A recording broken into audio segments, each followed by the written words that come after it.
Welcome to Chapter 19, talking about the blood, or Anatomy and Physiology 2. So, characteristically, blood is going to be less dense but more viscous than water, and it's going to have a kind of slightly sticky feel to it. We all know what blood is. It's the stuff that runs through your veins and your arteries, your blood vessels, keeps everything moving. The temperature of blood is going to be 100 degrees Fahrenheit. And this is about a degree higher than what you would get if you were to take your temperature either orally or rectally. And the pH of blood is going to be slightly alkaline with a pH of 7.4 on average. The color of blood is going to vary based on its oxygen content. When it's saturated with oxygen, it's going to be very bright red. And when it's unsaturated with oxygen, it's going to be kind of a dark red, very like almost maroon, but it's never ever going to be blue. So you can disabuse yourself of that notion right now. Blood is never blue. If blood is blue, then you've got a serious problem. Or maybe you're an alien, I don't know. But it ranges from bright red to a very dark red. Blood is going to constitute about 20% of our extracellular fluid, and it's going to make up about 8% of our total body mass. And the blood volume in a normally sized adult, is male specifically, is going to be somewhere between 5 and 6 liters. And then in a female, in your average adult female, it's going to be between 4 and 5 liters. This difference in gender volume is due largely to the difference in body size, because your average sized adult male is going to be larger than your average sized adult female. So if you had, a huge, very large, 6 foot tall female compared to, a 5 foot tall male, they might have a more, this averages would not quite maybe line up, if they were to, be an unusually large female and an unusually small male, obviously. So this difference in blood volume really is due to the difference in body size that we see with our average male versus our average female, not necessarily due to any sort of other biological differences. So, components of the blood. Whole blood, what's the stuff that's flowing through your veins, is going to be made up of 2 components. All right, we've got the blood plasma. This is that kind of watery liquid that's going to make up the extracellular matrix, and this is going to contain all of the dissolved substances. And then we have the formed elements, all right, and these are going to contain all of the cells and the cell fragments. So if a sample of blood is spun really fast in a centrifuge, in a little glass tube, those cells, those that are going to make up the formed element, are going to sink to the bottom of the tube, while those that plasma layer is going to form a layer on top, which we can see here. So we've got our blood plasma, and then our formed elements down here. All right. So the blood is going to be about 45% of formed elements and then 55% blood plasma. So normally, more than 99% of the formed elements are going to be cells that are named for their color. These are going to be red blood cells, also called erythrocytes, also called RBCs, or for red blood cell, if you're going to abbreviate. Then there's going to be these pale, colorless white blood cells, also called leukocytes or WBCs, and then platelets, and these are also called thrombocytes. And these are going to make up a little less than 1% of the formed elements. So you can see, when we separate that out, we've got our red blood cells and then our white blood cells and our platelets. So because those white blood cells and platelets are going to be less dense than the red blood cells that are in the blood, and both of these are going to be less or more dense than the blood plasma, they are going to form this kind of thin buffy coat, right? So this is going to be layered. This is going to be made up of our white blood cells and our platelets, and then beneath that we've got the most dense red blood cells. So we've got our medium density buffy coat, and then our blood plasma, which is the least dense. Right? And this is going to be how blood looks when it's separated out, based on density via centrifugation. So like we mentioned, the cellular components that are going to make up the formed elements of blood are going to include red blood cells, white blood cells, and platelets. And then the plasma portion of blood is going to consist of water and protein and other solutes. And so the vast majority of blood is going to be these fluids and other kind of tissues, etc., that are going to make up the vast majority of our body weight. However, whole blood here is going to make up 8%, and we can break that down into our blood plasma and then our formed element. We can then break the formed element down into our platelets, our white blood cells, which are going to be our neutrophils, and then our red blood cells. So as far as white blood cells go, we've got a couple of different kinds. We've got our neutrophils, our lymphocytes, our monocytes, our eosinophils, and our basophils. And so the vast majority of our white blood cells are going to be these neutrophils, but these other types of blood cells are going to be there, of white blood cells are going to be there too. And then again, we've got a large portion of these red blood cells. So blood plasma is going to be, the vast majority of it is going to be water, at about 91.5% is going to be made up of water. And then about 8.5% are going to be made up of solutes, most of which are going to be proteins. That's about 7% of that 8.5% by weight are going to be proteins. So a lot of proteins are floating around in there. Hematocytes are going to synthesize most of the plasma proteins, and these are going to include proteins like albumin, fibrinogens, and globulins. So albumins are going to make up the majority. This is going to be 54% of the proteins that are found in blood serum and blood plasma, and these are going to help to maintain osmotic pressure, and they're going to be an important factor in the exchange of fluids across blood capillary walls. Next, we have our fibrinogens. These are going to play a really important role in blood clotting, which we'll talk about later. And then, last but not least, we have our second most common, protein in the blood plasma, and this is the globulins. We've got alpha and beta globulins. These are going to be responsible for transporting iron, lipids, and various fat-soluble vitamins. And then we have our gamma globulins, and these are going to play a really important role in the immune response, which we'll talk about a little bit more later. So certain blood cells are going to develop into cells that are going to produce these gamma globulins. And this is, again, like we said, this is a really important type of globulin. These plasma membrane proteins are also going to be called antibodies or immunoglobulins. Excuse me, that's a tricky word to pronounce sometimes. So these immunoglobulins. And they're called this because they're going to be produced during certain immune responses. So foreign substances, things like antigens, such as bacteria or viruses, are going to stimulate the production of millions of these antibodies. And an antibody is then going to bind to that specific antigen that stimulates its production. And is this going to disable that invading antigen, or it's going to target it for attack, essentially, by some of our other immune cells.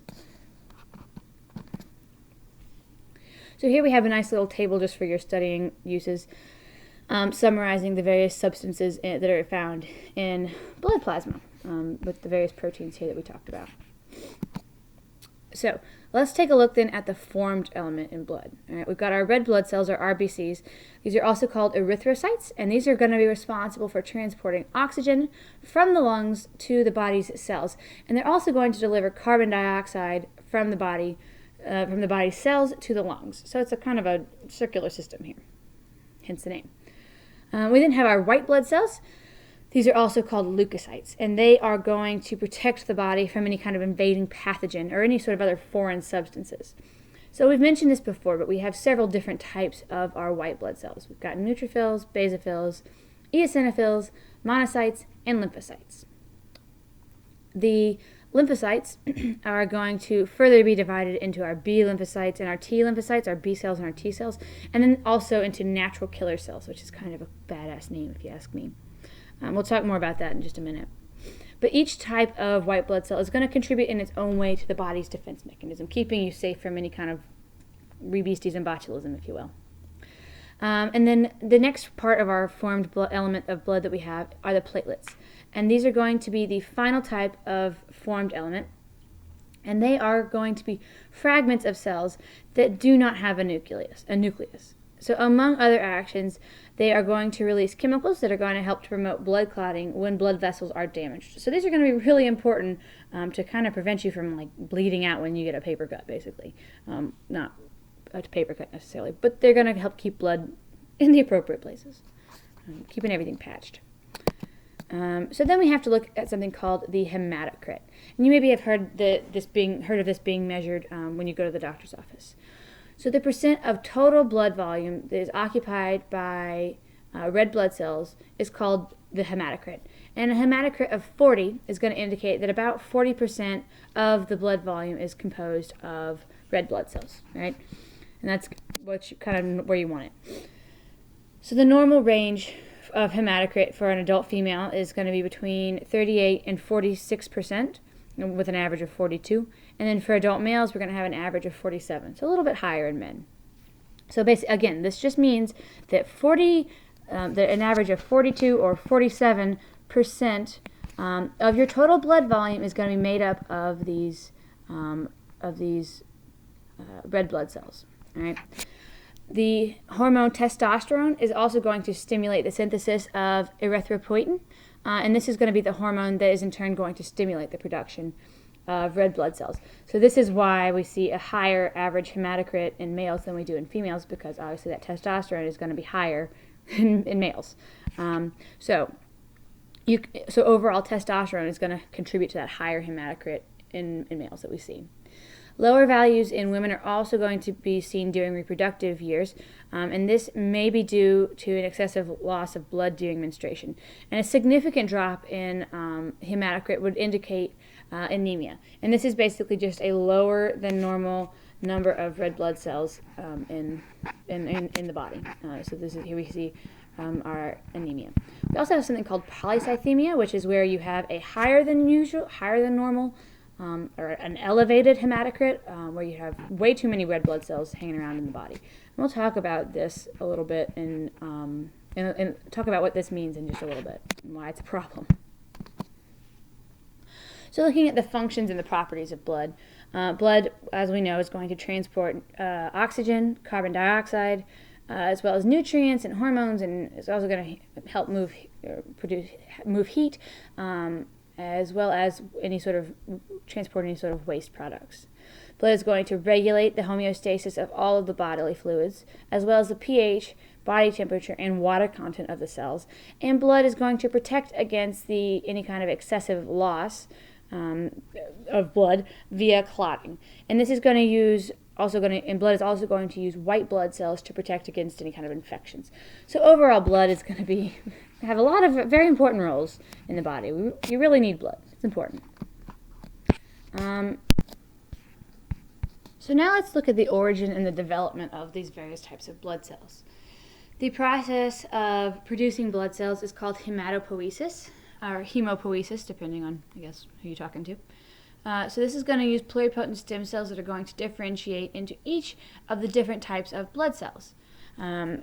So blood cells are going to be formed from, our pluripotent hematopoietic stem cell, which we see up here. Then originating from our pluripotent stem cells are going to be our myeloid stem cells. This is going to be this subgroup over here. And then the lymphoid stem cells. Our myeloid stem cells are going to give rise to our red blood cells, our platelets, and then all of the white blood cells except for those lymphocytes. And then our lymphoid stem cells over here are going to then give rise to all of the different types of lymphocytes. We've got our T cells, our B cells, and our natural killer cells. So these are, So this is kind of how we look at the lineage of the development of the origins of the different types of blood cells. So this process of hematopoiesis is going to be stimulated by several different hematopoietic growth factors. Right? And these hematopoietic growth factors are going to stimulate different differentiation as well as proliferation of the various blood cells. Erythropoietin is going to increase the number of red blood cell precursors that we have up here. So we've got erythropoietin stimulating the production of cells that will eventually develop into red blood cells. And then thrombopoietin is going to increase the number of platelet cells that will precursor platelet cells here. So this is going to cause an increase of cells that will eventually become platelets. And then our cytokines, these are colony stimulating factors and interleukins. These are going to increase the number of white blood cell precursors that we see. And then these are all eventually, of course, going to develop into our white blood cells, our various types of white blood cells. So let's look then at the anatomy of the red blood cell. So red blood cells, aka the erythrocyte, is going to contain a protein called hemoglobin. All right, and this, which we can see right here, is our little molecule of hemoglobin. My pictures are looking weird there. That's very strange. Sorry about that. So anyhow, we've got our hemoglobin molecule right here. Right? And these are used to carry oxygen to all the various cells in the body, and then they're also going to carry carbon dioxide back to the lungs, where it can be so that it can be exhaled. Each hemoglobin molecule is going to contain 4 iron ions, and we can see our little ions there. And these are going to allow each molecule to bind to 4 oxygen molecules. Red blood cells are going to have no nucleus, so they are anucleated, and they're not going to have any other organelles, and are going to be this biconcave disc. So they look kind of like a pool inner tube, if you ask me, but they don't have the hole all the way through. This weird goofy shape, this biconcave disc shape, is going to allow them to carry oxygen more efficiently. So that brings us into hemoglobin. This is a very interesting kind of characteristic or part of blood cells, essentially. So each red blood cell is going to contain somewhere in the neighborhood of 280 million hemoglobin molecules. And a hemoglobin molecule is going to consist of a protein called globin, this is going to be composed of 4 polypeptide chains. And then a ring-like non-protein pigment called heme is going to be bound to each of our 4 chains. All right. So here we can see our kind of like these little yellowy discs here. These are our heme molecules, right? And they're going to bind to that little iron molecule there. Or they're going to form around that iron molecule. Excuse me. So at the center of each of these heme rings, there's going to be an iron ion, and this is going to contain. This is going to be combined reversibly with 1 oxygen molecule. And this can allow for each hemoglobin molecule to bind up to 4 oxygen molecules. Each oxygen molecule that's picked up from the lungs is then going to be bound to that iron ion. And then as blood flows through tissue capillaries, the iron-oxygen reaction is going to be reversed. And hemoglobin is going to be able to release that oxygen, and it's going to be able to diffuse first into the interstitial fluid and then into the cells. And this is how we're going to provide oxygen to the various tissues and the various cells in the body. Hemoglobin can also function in blood pressure regulation. So the gaseous hormone nitric oxide is going to bind to hemoglobin, and hemoglobin can release nitric oxide as well. And this released nitric oxide is going to result in something called vasodilation, or a widening of those blood vessels, a dilating of the blood vessels. And this is going to help to improve blood flow, and it's going to help to enhance oxygen delivery to the area, or to that tissue. So red blood cells also are going to contain carbonic anhydrase, and this is going to catalyze the conversion of carbon dioxide and water into carbonic acid. And then that carbonic acid is going to transport about 70% of the carbon dioxide that's in the plasma membrane. So this is how we transport the CO2 in the body so that it can be released into the lungs and exhaled. So looking at the cycle of the life cycle of our red blood cells here. Red blood cells are only going to have a lifespan of about 120 days, so relatively short. And this is largely due to the fact that they're going to experience a huge amount of wear and tear on those little plasma membranes as they have to squeeze through the blood capillaries. So it's a lot of friction and wear and tear that's happening on these cells. So they do have a relatively short lifespan. So in the red blood cell life cycle, after phagocytosis of those worn-out red blood cells by the macrophages, the hemoglobin that's found in those red blood cells is going to be recycled. The globin portion is going to be split from the heme, and then the amino acids are going to be then used or reused for some sort of protein synthesis. The iron that's in the heme portion is going to be reclaimed with the rest of the heme molecule, and then the other parts of the rest of that heme molecule is going to become a component of the bile that we see in the digestive process. So this is where we've got our breakdown of heme into our iron molecule and then our biliverdin, and this gets converted into then bilirubin in the liver there. And then, so all of that's going to be a component of bile. Sorry, little technical difficulties. There we go. So then that brings us to something called erythropoiesis, and this is going to be the production of red blood cells specifically. So this is going to start in red bone marrow with a precursor cell called a proerythroblast. All right, that's an important name to remember, the proerythroblast.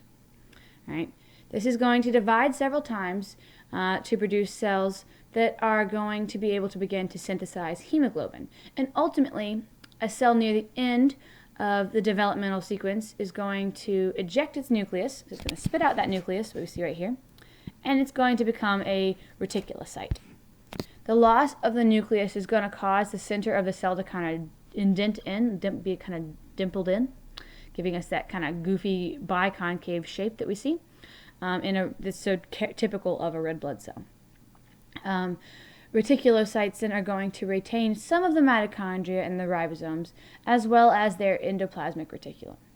And then as they pass from red bone marrow into the bloodstream, by squeezing between the plasma membranes of adjacent endothelial cells of the blood capillary. So they're going to squeeze out of that of that tissue. And then our reticulocytes are going to develop into mature red blood cells in about a day or two after they're released from the red bone marrow. And then they're going to be mature red blood cells, or erythrocytes, which we see there.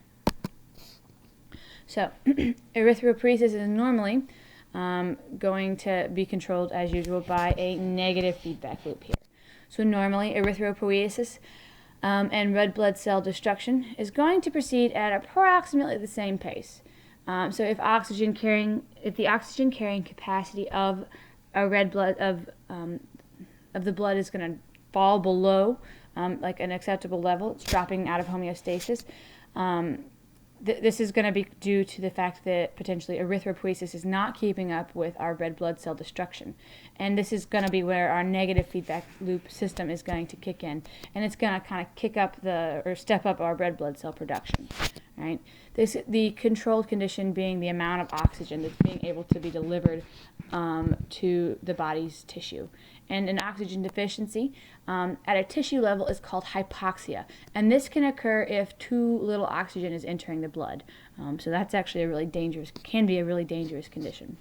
So looking at this negative feedback loop here, excuse me, we've got our controlled condition being the oxygen delivery to the various tissue, whether in this case the kidneys.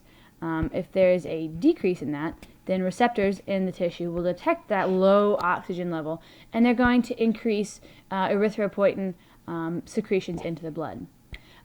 This will trigger our control center, which is the proerythrocytes in the red bone marrow, to mature more quickly and into those reticulocytes. And then those are going to be entering the blood circulation, where they further develop into our red blood cells, or our mature red blood cells. And so this increase in red blood cell production should hopefully result in an increase in oxygen delivery to the various tissues, which will then return our oxygen levels to homeostatic range and cause a shutoff. So this is our negative feedback loop.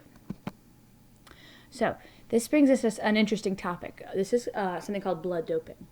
So this is going to be something that was, or maybe still is, I don't know, a way of kind of like cheating, I guess, in sports. So the delivery of oxygen to muscles is going to be a major, huge limiting factor for in muscular feats, things like weightlifting or running a marathon or these crazy like long distance cycling activities like the Tour de France. So as a result of this, increasing our oxygen carrying capacity in the blood is going to enhance the potential for athletic performance. And this is especially going to really help in endurance events. So because red blood cells are going to transport oxygen, athletes have tried several different means of increasing their red blood cell count, more or less legally. This is known as blood doping, or artificially induced polycythemia. This is causing an abnormally high number of red blood cells, so an elevated hematocrit, essentially. And they're doing this in order to potentially gain a competitive edge. So athletes have enhanced their red blood cell production by injecting something called epoetin alpha, or is also called Procrit or Epogen, based on their drug names. This is a drug essentially that is going to be used to treat anemia, and it does this by stimulating the production of red blood cells by the red bone marrow. Pretty simple, right? So you're probably thinking maybe not a problem. However, it can be very dangerous. The practice, this whole polycythemia, this huge increase in hematocrit that we see, can be very dangerous. And this is because it raises the viscosity of the blood. This in turn increases the resistance to blood flow, so it slows the blood flow. It kind of makes it sludgy almost, not like to, So it takes more work, essentially, makes it more difficult for the heart to pump that blood. So this increase in viscosity is also going to contribute to high blood pressure and an increased risk of stroke. So during the 1980s, there were like 15 or so competitive cyclists. They basically just died. They up and died from heart attacks or strokes. And this was linked to the suspected use of epoetin alpha. So perfectly healthy individuals, in excellent shape, these athletes that just dropped dead of a heart attack or a stroke, in the prime of their lives because they were blood doping, essentially. And their blood was just so thick that they couldn't, it was just clogging up, essentially. So, although the International Olympic Committee has banned the use of epoetin alpha, it's really difficult to enforce. And this is because the drug epoetin alpha is identical to the naturally occurring erythropoietin that we see in the body. So it's really hard to know if somebody's artificially blood doping or just, producing a lot of erythropoietin. And there are ways to do this naturally.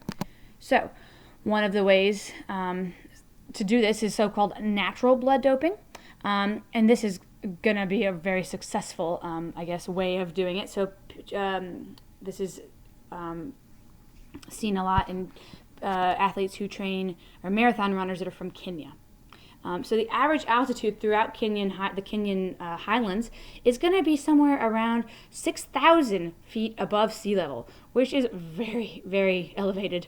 And other areas in Kenya have an even higher elevation. So this altitude training is going to greatly improve fitness and endurance, as well as performance. So at these higher altitudes, the body is going to increase the production of red blood cells naturally, and this means basically that the exercise is going to greatly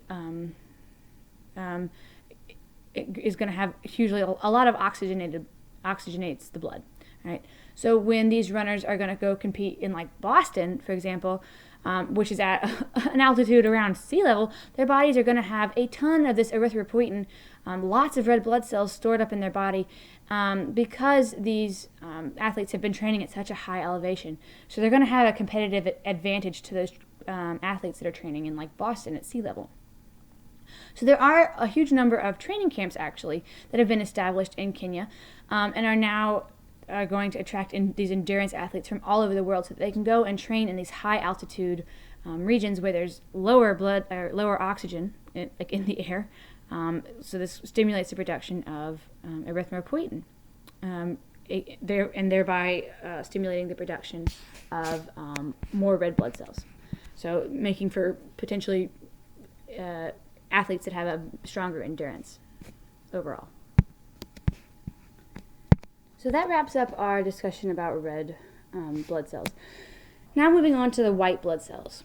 These are also called leukocytes, and these do contain a nucleus as well as organelles, but they don't have any hemoglobin, hence they're lacking in any sort of red color. Leukocytes can be classified into two groups. We've got our granular and our agranular leukocytes. Our granular leukocytes are going to contain vesicles that are going to appear in the cells that are stained. All right? And our granular leukocytes are going to be the neutrophils, the eosinophils, and the basophils.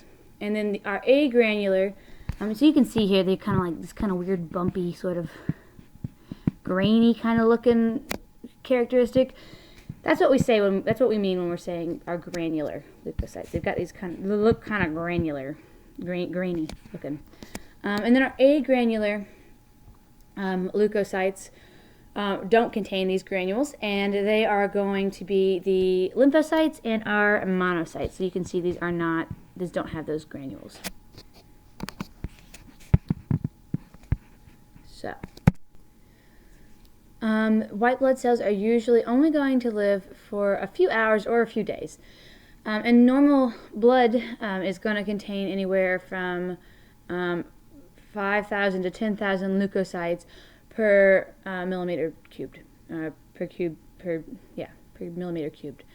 So our leukocytes are going to leukocytosis is going to refer to an increase in the number of white blood cells, and leukopenia is going to refer to an abnormally low number of white blood cells. And the general function of leukocytes is going to be to combat inflammation and infection. So white blood cells are going to leave the bloodstream by a process called emigration, with an E. They're exiting. And then some of these white blood cells, particularly our neutrophils and our macrophages, are going to be active in phagocytosis. So they are enabled to engulf any sort of foreign bodies.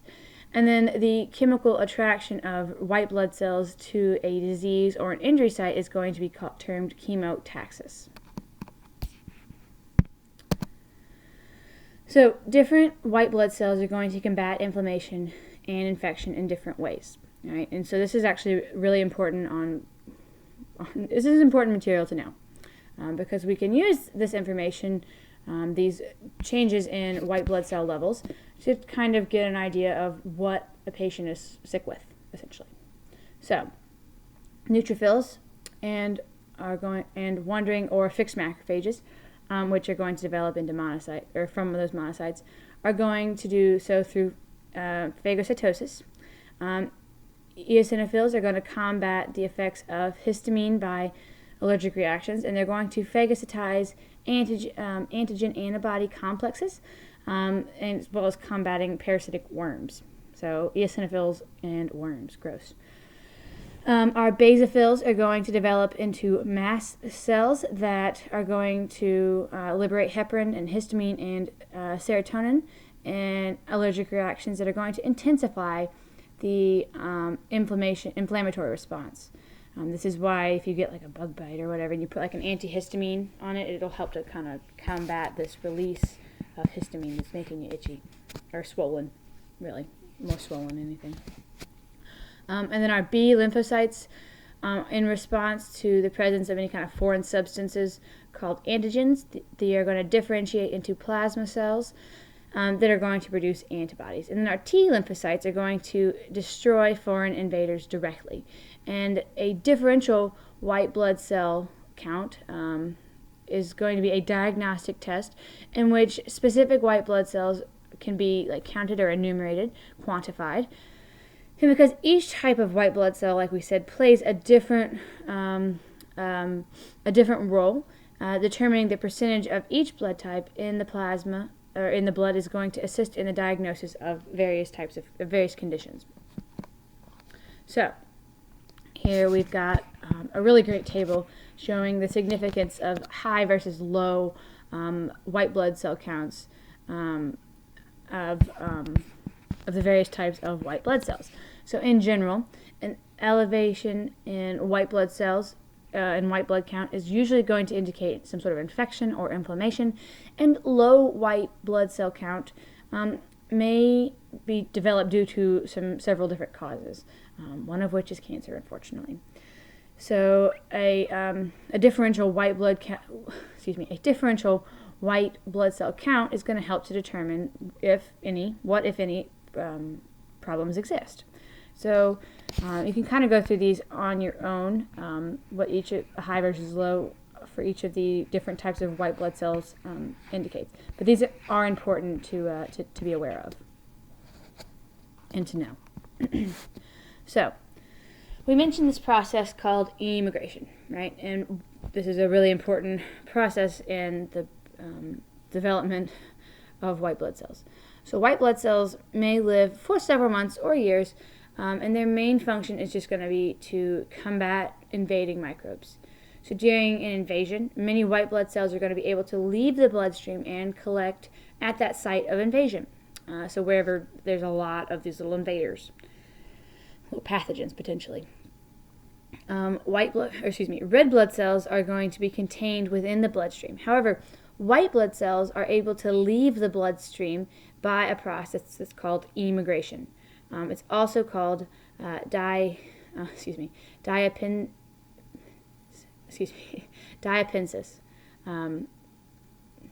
This is going to be where these white blood cells are going to roll along our endothelium here that lines our blood vessels, and they're able to stick to it because of these these proteins that are going to line our endothelium there. So as they stick to that endothelium, they're able to squeeze between our endothelial cells and enter into the extracellular fluid or the interstitial fluid. So the precise signal that stimulates immigration through a particular blood vessel is going to vary for the different types of white blood cells. And molecules that are called adhesion molecules, we can see them here. These are going to be the molecules or the proteins that are helping those white blood cells stick to the endothelium. So for example, endothelial cells display adhesion molecules called selectins in response to some sort of nearby injury or inflammation. And selectins are going to stick to carbohydrates on the surface of neutrophils, and this causes them to slow down and roll along that endothelial surface so that they can eventually squeeze in between those endothelial cells and into that interstitial fluid where they can go and work at the site of some sort of invasion. All right. So next we have our platelets. This is our next of the formed elements in blood. So thrombopoietin is going to stimulate myeloid stem cells to produce platelets. Myeloid stem cells are going to develop into megakaryocyte colony-forming cells that are going to then develop into megakaryoblast. The megakaryoblast are going to transform into megakaryocytes, which are then going to fragment, and each fragment is going to be enclosed by a piece of cell membrane, and this is a platelet, or also called a thrombocyte. So in normal blood, you're going to contain anywhere from 250,000 to 400,000 platelets per millimeter cubed. These platelets are going to have a lifespan of quite a short time, only about 5 to 9 days, and they are going to be, once those 5 to 9 days are up, those aged and dead platelets are going to be removed by fixed macrophages that reside in the spleen and the liver. So platelets are going to help stop blood loss from any sort of damaged blood vessel by forming platelet plugs. And their granules are also going to contain chemicals that are going to help to promote these blood clots forming. So a complete blood count, a CBC, is a test that is going to screen for a lot of different things, including anemia and various infections. It's usually going to include a count of the red blood cells, the white blood cells, and the platelets per microliter of whole blood. This is going to give you readings for hematocrit, as well as a differential white blood cell count. So the amount of hemoglobin is going to be measured in grams per mil. This is also going to be determined by our CBC. So maybe I don't know if you've ever been to a doctor's office and they've ordered this CBC. This is a really nice little, just kind of all-around kind of test. Gives a nice little insight into everything, or a lot of different things. So here, for studying ease, we've got a summary of the formed elements of blood, and then we can actually, it is looks like 2 tables there, as actually 3. It's quite the long table. But it is a very handy table summarizing the formed elements of the blood, their characteristics as well as their functions. So As with everything, we like to maintain homeostasis. And in the blood system, when we're talking about blood, this is called hemostasis. And this is going to be a sequence of responses that are going to be used to stop bleeding. So the process is going to involve vascular spasm, platelet plug formation, and then blood clotting or coagulation. So our first step is going to be vascular spasm, like we said. This is when the arteries or arterioles are going to be damaged, and these circularly arranged smooth muscles that are found in the walls of these vessels are going to contract immediately, and this reaction is called vascular spasm. This reduces blood loss for several minutes to several hours, during which time other hematostatic mechanisms can kick into place or go into operation. The spasm is probably going to be caused by damage to the smooth muscle and by substances that are being released from the activated platelets, as well as by reflexes that are initiated by pain receptors that are causing this vascular spasm to occur. So, next we have our platelet plug formation, and this is going to have three main steps to it. So initially, platelets are going to contact and stick to parts of a damaged blood vessel, this is going to be things like collagen fibers that are found in the connective tissue underlying the damaged epithelial cells. This process is called platelet adhesion. So due to this adhesion, the platelets are going to become activated, and their characteristics are going to change dramatically. They're really going to do something different here. They're going to extend many of these projections that are going to enable them to contact and interact with other platelets, with all the other platelets, and then they're going to begin to liberate the contents of their vesicles. And this phase is called a platelet release reaction. Right? So this liberated these vesicles are going to liberate things like ADP and thromboxane, A2, and these are going to play a huge role in activating other nearby platelets. Serotonin and thromboxane A are also going to function as vasoconstrictors, and this is going to cause and sustain the contraction of that vascular smooth muscle. And this again is going to help to decrease blood flow through the injured vessel.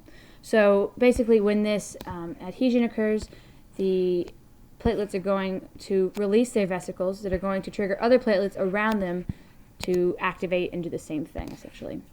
So this release of something called ADP is going to make other platelets in the area sticky, and this stickiness in turn is then going to recruit and activate more platelets, and it's going to cause them to adhere to the originally activated platelet.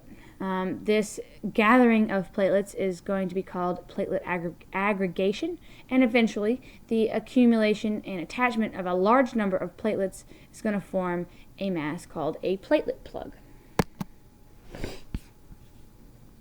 So the third step that we have then is blood clotting or coagulation. So normally, blood is going to remain in its liquid form as long as it stays within that vessel. If it's going to be drawn from the body, however, it's going to start to thicken and form that gel. Eventually, the gel is going to separate from the liquid, and a straw-colored liquid called serum which is basically just blood plasma minus the clotting proteins. The gel is going to be called a blood clot, and this is going to consist of a network of insoluble protein fibers called fibrin, in which the formed elements of the blood are going to be trapped. All right, so here we can see all of these trapped blood cells in there. So the process of gel formation, called clotting or coagulation, is a series of these chemical reactions that are going to culminate in the formation of these fibrin threads. And if a blood clot, should in theory stop bleeding. So if blood clots too easily, then the result can be a thrombosis, and this is a clotting in an undamaged blood vessels. These can be very dangerous. It can lead to stroke or heart attack, all kinds of other problems. And then if blood is going to take too long to clot, then the opposite can occur. You can have hemorrhaging, where you bleed out basically and lose too much blood. So Clotting is going to involve several substances known as clotting factors or coagulation factors. These factors are going to include calcium ions, as well as several inactivated enzymes that are synthesized by hepatocytes, these are the liver cells, and are going to be released into the bloodstream, as well as various molecules that are associated with platelets or that are released by damaged tissue. Most clotting factors are identified by a Roman numeral that's going to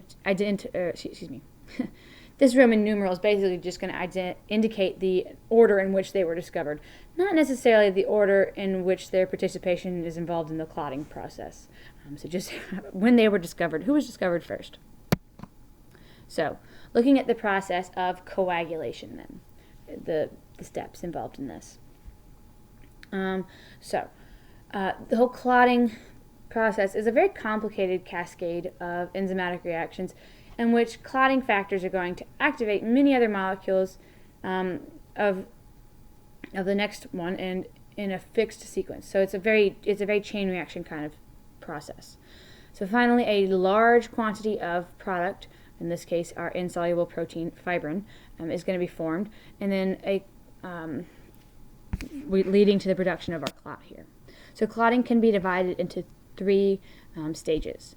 The first stage is going to be made up of two pathways. We've got our extrinsic pathway and our intrinsic pathways, and these are going to lead to the formation of prothrombinase, and then once prothrombinase is formed, the steps that are involved in the next two stages of clotting are going to be the same for both the extrinsic and intrinsic pathways, and together these two stages are going to be referred to as the common pathway.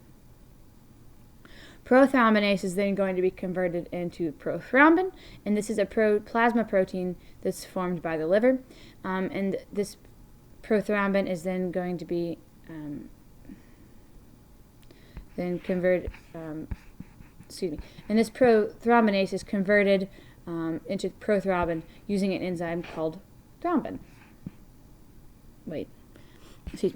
Prothrombinase gets converted into prothrombin, which then gets converted into thrombin.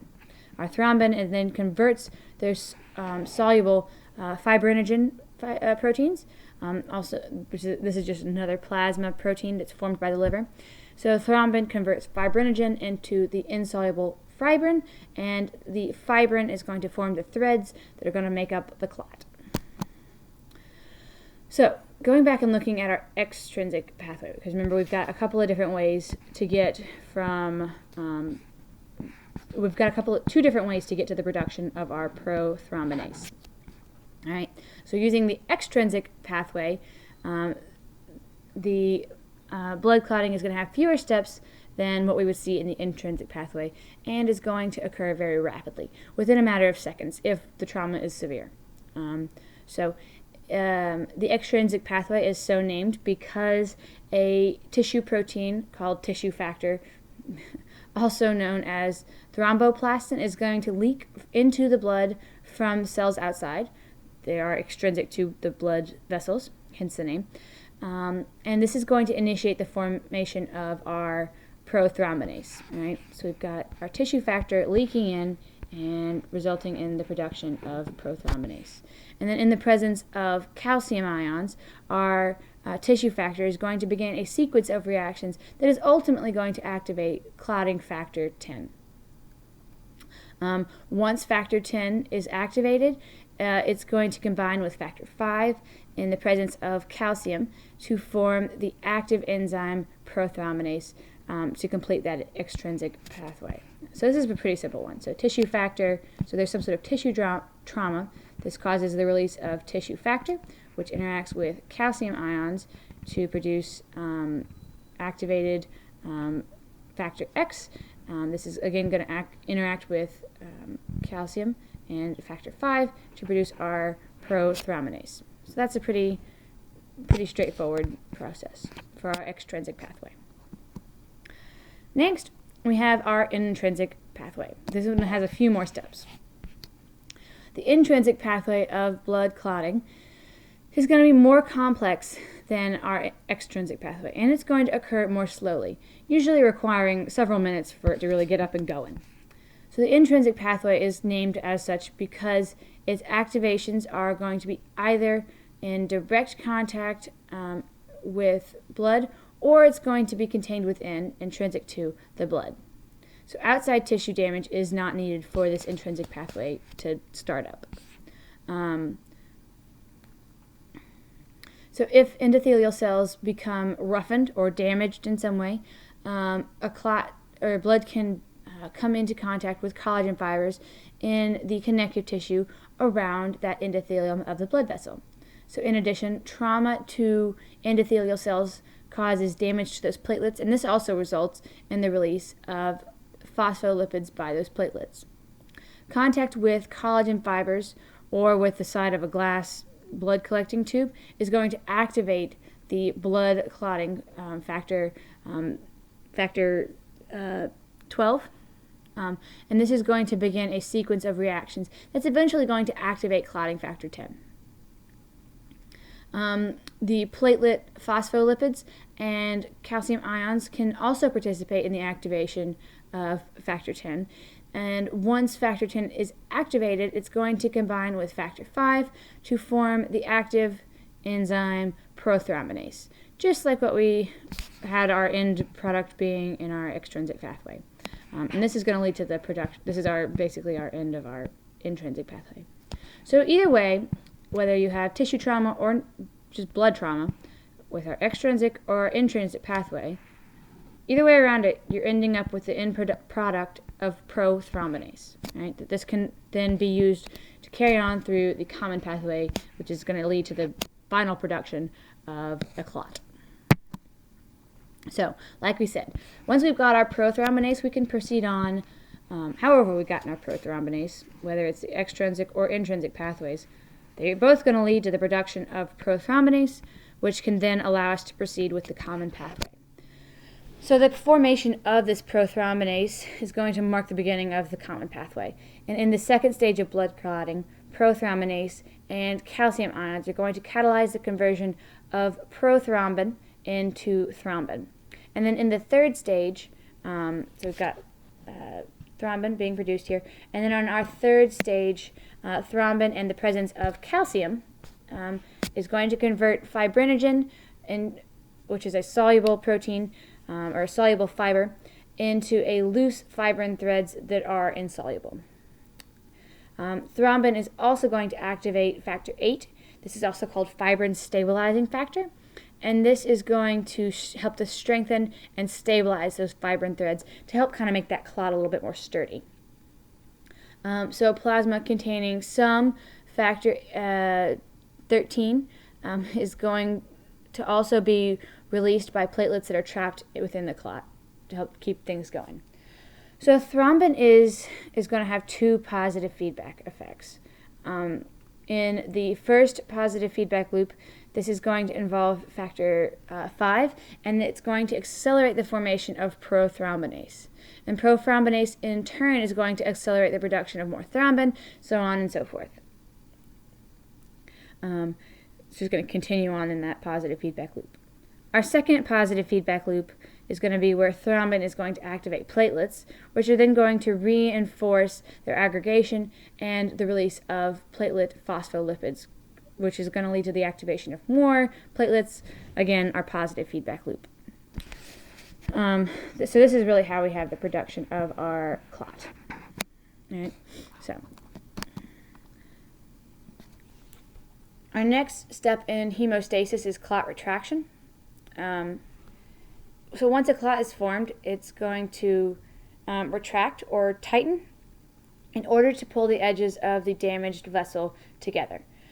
Vitamin K is going to be very important. It's going to be necessary for normal clot formation, and this is because it's used to synthesize four of those clotting factors. So a small unwanted clot is usually going to be dissolved by something called plasmin, and this is an enzyme that is part of the fibrinolytic system. So this is a system that's involved in cleaving of fibrin fibers. This particular one is called plasmin. All right. So now onto the fun stuff, the blood groups and the blood types. I think this kind of thing is really kind of interesting. So blood is characterized into different blood groups based on the presence or absence of various glycoproteins and glycolipid antigens called agglutinogens that are found on the surface of red blood cells. So in total there are 24 blood types and more than 100 antigens that we know of today. Because these antigens are going to be genetically controlled, blood types are going to vary among different populations. So the classification of these different blood types is based on antigens that we label as A, B, and O. And these are going to be based on the absence or presence of these various antigens. And then there's this additional antigen called Rh, which is present in about 85% of humans. So if you have positive type blood, then you are Rh positive. You have that particular antigen. So the ABO group is blood grouping is going to be based on these two glycolipids that contain glycolipid antigens that are called A and B respectively. So here we've got our A, these look like little circles in this animation, and B's, these look like little triangles in our little animation. For the purposes of our animation, this is what they look like. This isn't really what they look like in real life. So people whose red blood cells display only antigen A are going to have type A blood. And then the same, likewise, people who have only antigen B are going to have type B blood. Individuals who have both A and B blood are going to be, or both A and B antigens, are going to have type AB. And then people who have neither A nor B, so none of these antigens, are going to have type O. So blood plasma is usually going to contain antibodies called agglutinins, and these are going to react with the A or the B antigens if the two are mixed. So this is why if you take somebody with type A blood and type B blood and you mix them together, you get a lot of clotting and horrible, gross stuff happening. It's bad. You should be very careful about getting the wrong type of blood. This can be lethal.